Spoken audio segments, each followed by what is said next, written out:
आज हम बात करने वाले हैं भारत सरकार की एक ऐसी स्कीम के बारे में जो आप लोगों के घर में पड़े सोने पर भी आप लोगों को वार्षिक ब्याज बनाकर दे सकती है। तो यहाँ पर जो सवाल सबसे पहले उठता है, तो क्या लॉकर में रखा सोना असल में आमदनी दे सकता है या फिर नहीं?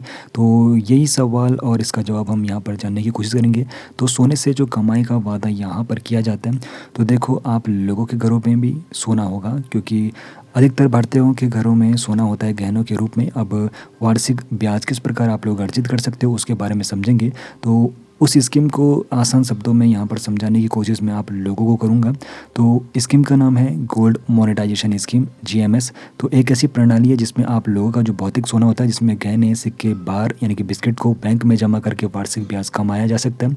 तो यहाँ पर जो स्कीम है, तो सबसे पहले अपना भौतिक सोना आप लोगों को बैंक में जमा करना होता है। उसके बाद जमा किए गए सोने पर वार्षिक ब्याज आप लोगों को प्राप्त होता है, और मैच्योरिटी पर सोना या फिर उसके बराबर नकद आप लोग वापस ले सकते हो। लेकिन यहाँ पर स्कीम तो जितनी सुनने में अच्छी लग रही है, लेकिन निवेश की यहाँ पर 6 चुनौतियाँ भी हैं जिनको समझ लेना काफ़ी ज़्यादा ज़रूरी है। तो देखो, भारतीयों के घर में सोना गहनों के रूप में होता है। बैंक में सोना जमा करने से पहले जो धातुएं होती है उनको पिघलाया जाता है, और ऐसे में जो वहाँ पर अन्य धातुएं रहती है वो हट जाती है, और ऐसे में जो सोने का यहाँ पर वेट रहता है वो कम हो जाता है गहनों की तुलना में। अब यहाँ पर साथ ही साथ जो इसमें मेकिंग चार्ज रहता है 10 से 25% का रहता है, और पिघलाने के बाद यहाँ पर ये पूरी तरीके से यहाँ पर लॉस हो जाता है। तो इस बात का भी आप लोगों को विशेष तौर पर ध्यान रखना है। जैसा कि मैंने आप लोगों को बताया, बैंक में सोना जमा होने से पहले जो यहाँ पर आपके गहने होते हैं उनको पिघलाया जाता है, और ऐसे में शुद्ध सोना प्राप्त होता है। तो यहाँ पर जो गहनों का वेट रहता है और शुद्ध सोने का जो वेट रहता है उसमें डिफरेंस रहता है। तो यहाँ पर भारतीय समाज में सोना सिर्फ एक निवेश का जरिया नहीं है, बल्कि एक पारिवारिक यहाँ पर विरासत है। और ऐसे में जब यहाँ पर गहने पिघलाए जाएंगे तो ऐसे में यहाँ पर काफ़ी लोग चिंतित भी रहते हैं। अब यहाँ पर एक और चीज़ जो यहाँ पर है, तो यहाँ पर 1 साल की अवधि के लिए यहाँ जो पे वार्षिक ब्याज दर मिलती है वो 0.50% है।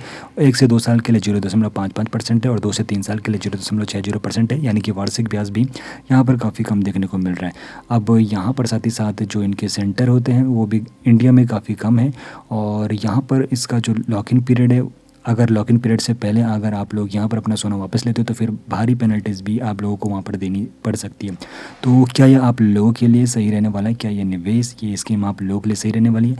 तो इसका सीधा जवाब है, अगर आप लोगों के पास बार या फिर सिक्के हैं तो आप लोगों के लिए स्कीम अच्छी है, क्योंकि वहाँ पर कोई मेकिंग चार्ज नहीं होता है। लेकिन अगर आप लोग अपने गहनों को यहाँ पर रखना चाहते हो बैंक लॉकर में, तो फिर ऐसे में उनको पिघलाने के बाद यहाँ पर काफ़ी कम उनका रेट हो जाता है।